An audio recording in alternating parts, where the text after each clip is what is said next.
this video, we're going to be going how you can set up your mail server and mail address for your specific account. So we need to come to email accounts here on the dashboard, and we're going to be going to our base email account here. So this is my default one. Let's go ahead and make a new account called admin. Alright, so we're just going to call this admin. It's going to be admin@atompvp.tk. I'm just going to leave password as admin. Obviously, you do want something a little bit more secure than that, but this is just for video purposes.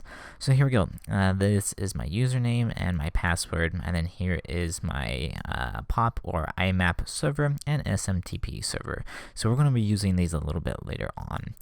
So we can actually click this login button to log into that specific email address. So we can just click it, and there we go. Here is our email address. By default, everything will work, but they're not configured in a way to be secure, so you need to do some additional steps to do that. So let me show you what I mean by that. If we go to this website called Mail Tester, I do recommend this because it will give you some good feedback. So we're going to be sending our first email to this website. This should show you what we need to set up in the future. So we can copy this, alright, and then we can just compose an email and we'll send it to this. This can be whatever subject it will be, like a subject to test. And then we can just pretty much spam this whole thing. You know, you're not really sending anything of value right now. So if we click send here, it's going to be able to send the email out, and we can also get receiving emails for testing.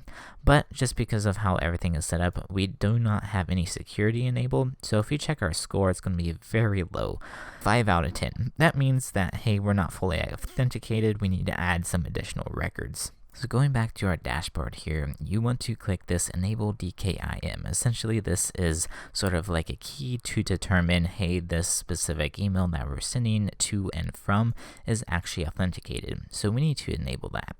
And then to get that specific key, we can go to our dashboard and we need to come to DNS management. So in here, there's going to be several records, and we're pretty much just going to be copying and pasting some of these records over to Cloudflare. So the main things that we're going to be using is this text record right here, this one, and then we're going to be using the mail record. All right, so that is some of the things that we need to copy over. All right, so I made a split screen just to show you guys a little bit easier. So the first thing that we want to do is make these text records.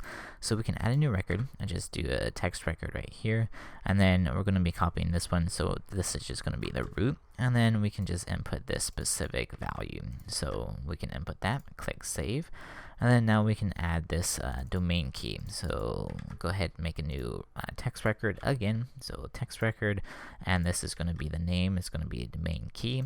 And then this huge value right here, just go ahead and copy all of that, paste it, and then just remove the quotation marks at the very beginning and end. So go ahead and save that. So there we go. So those are text record. I had one more text record, and this one is actually not listed over here, but this is called a DMARC record. So we need to do underscore DMARC. All right. So make sure it says that, and then the content is just going to be this. And then the content is going to be v equals dmark1, and then semicolon p equals none. So I'll actually put this text down in the description if you guys want to copy that. So that is the last text record that we need. Alright, so make sure all those are good. Then the very last one that we need to set up is going to be mx record, and we're just going to use root. And then the web's mail server. So this is going to be web.soulnode.net. So make sure it's set to that. Priority is going to be 10. So this is going to be passing through the web server's mail address.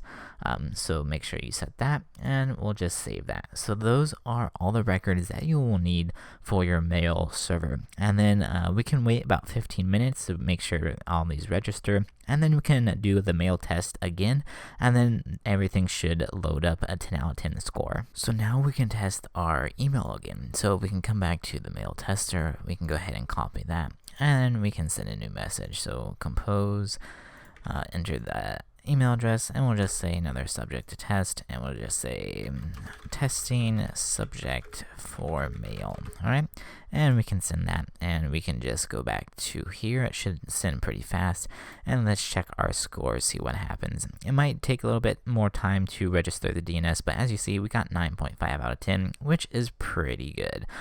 But just wait a few days and this should be a 10 out of 10 score, and then you can send emails without them going to spam, depending on where you send them. So anyways, that is how you set up your emails.